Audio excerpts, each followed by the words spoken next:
Some habits never announce themselves as survival.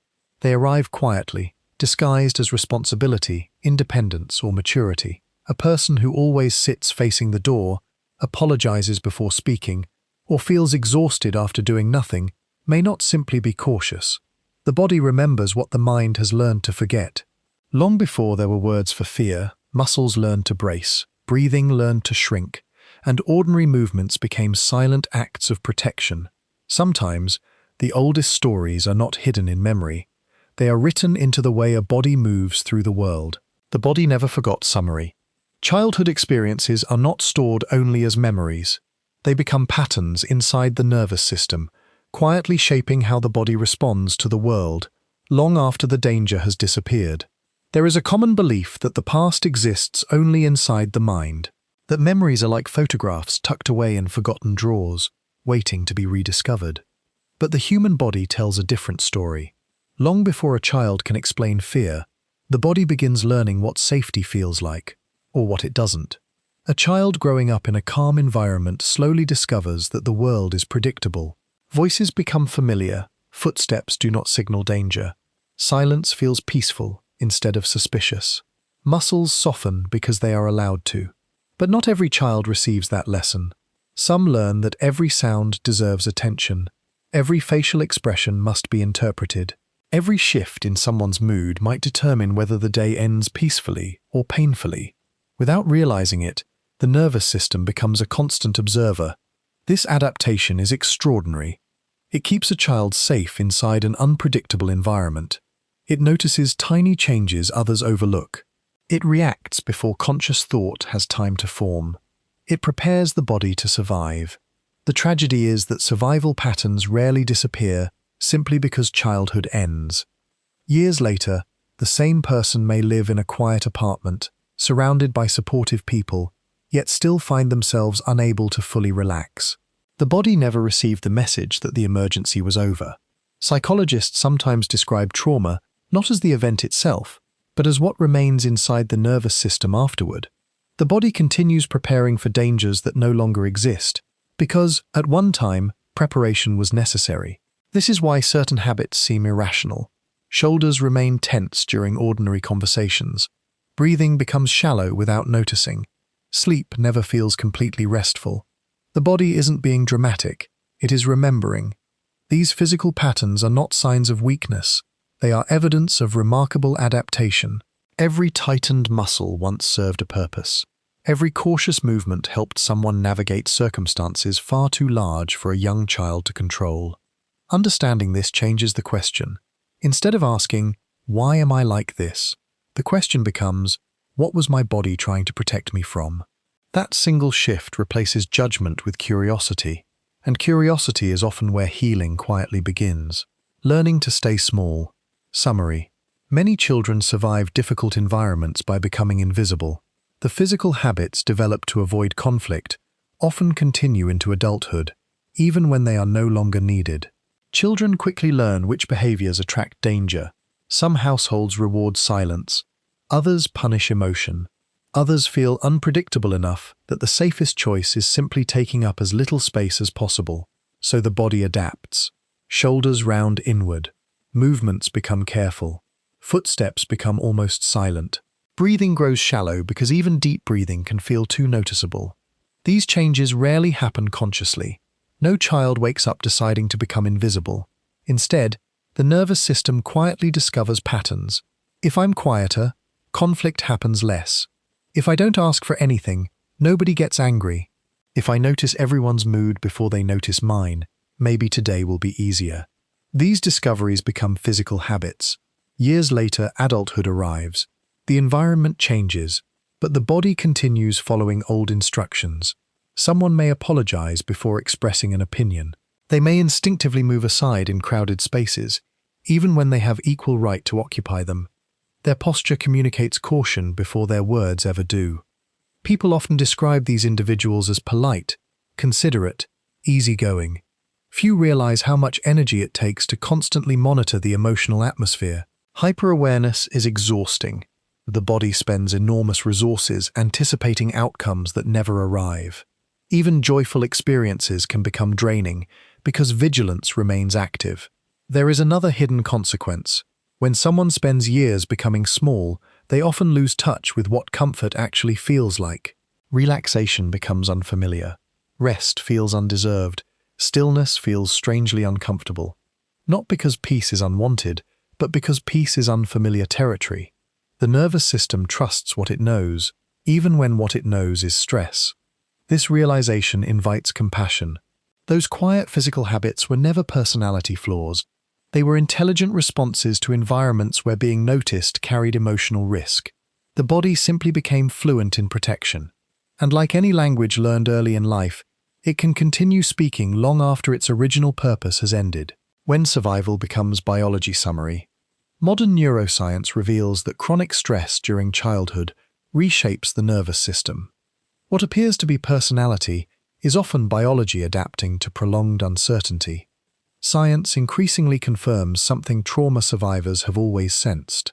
The body remembers. The autonomic nervous system constantly scans the environment for signs of safety or danger. This process happens automatically. Long before conscious thought begins, the brain has already asked an ancient question: am I safe? For children growing up in unpredictable environments, that question receives uncertain answers. As a result, stress hormones are activated more frequently, muscles prepare for movement, breathing becomes shorter, the heart beats faster, digestion slows, attention narrows.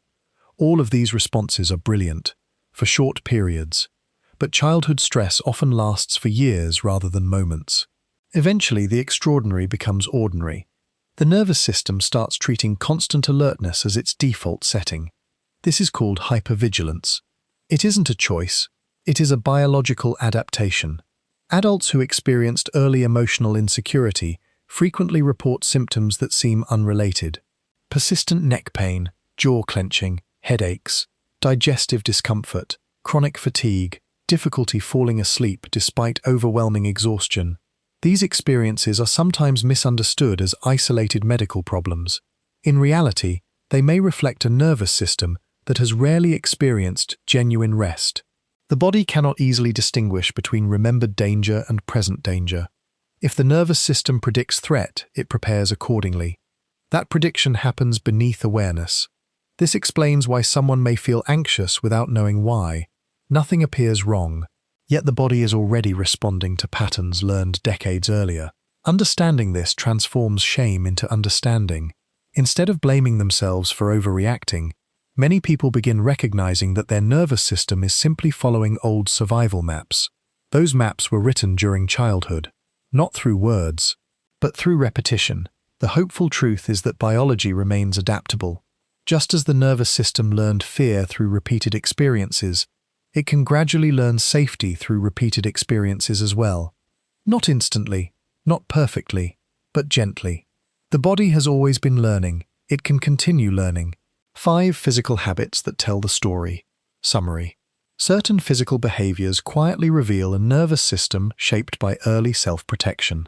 These habits are not definitive signs of trauma, but they are common adaptations seen in adults who learned to stay safe before they were old enough to understand why. The first habit is chronic muscle tension. Many people never notice how tightly they hold their shoulders, jaw, neck, or hands. The tension has existed for so long that it feels normal. Yet constant bracing is often the body's way of preparing for impact before anything has happened. The second habit is shallow breathing. Instead of breathing deeply into the diaphragm, the breath remains high in the chest. This subtle pattern keeps the body ready to react quickly. It conserves energy for survival rather than relaxation. Over time, shallow breathing can contribute to fatigue, dizziness, and an ongoing feeling of unease. The third habit is starting easily. A closing door, a phone notification, unexpected footsteps. The reaction is immediate. The body jumps before the mind understands the sound. This heightened startle response reflects a nervous system trained to expect sudden change. The fourth habit is making the body physically smaller. Crossed arms, lowered shoulders, avoiding eye contact, choosing the edge of a room rather than the center. These behaviors are often unconscious attempts to reduce visibility and avoid drawing attention. The fifth habit is constant environmental scanning. Some people automatically notice every exit, every unfamiliar face, every shift in someone's expression. They sit where they can observe the room. They instinctively monitor emotional changes in others. Many call this intuition. Sometimes it is, but sometimes it is the legacy of a childhood where noticing danger early made all the difference. These habits are remarkably common among adults who experienced chronic emotional stress, though they are not exclusive to trauma and should never be viewed as a diagnosis. They simply remind us of an important truth. The body is always trying to protect itself, even years after protection is no longer required. Recognizing these patterns is not about labeling oneself. It is about seeing the quiet intelligence behind behaviors that once ensured survival. When the body finally feels safe. Summary. Healing is often less about changing the past and more about allowing the body to experience a present that feels different from what it once expected. Healing is rarely dramatic. It often begins with moments so small they almost go unnoticed. One deeper breath. One evening where the shoulders soften without effort. One conversation where silence no longer feels dangerous. The body does not erase its history. Instead, it slowly gathers new evidence. Evidence that not every raised voice leads to harm. That rest can exist without punishment. That stillness is not the same as vulnerability. Safety is not merely an idea. It is an experience. One that the nervous system learns through repetition. Just as fear once became familiar, peace can become familiar too. This process is rarely linear. Old habits return. Muscles tighten again. The heart races unexpectedly. None of this means healing has disappeared.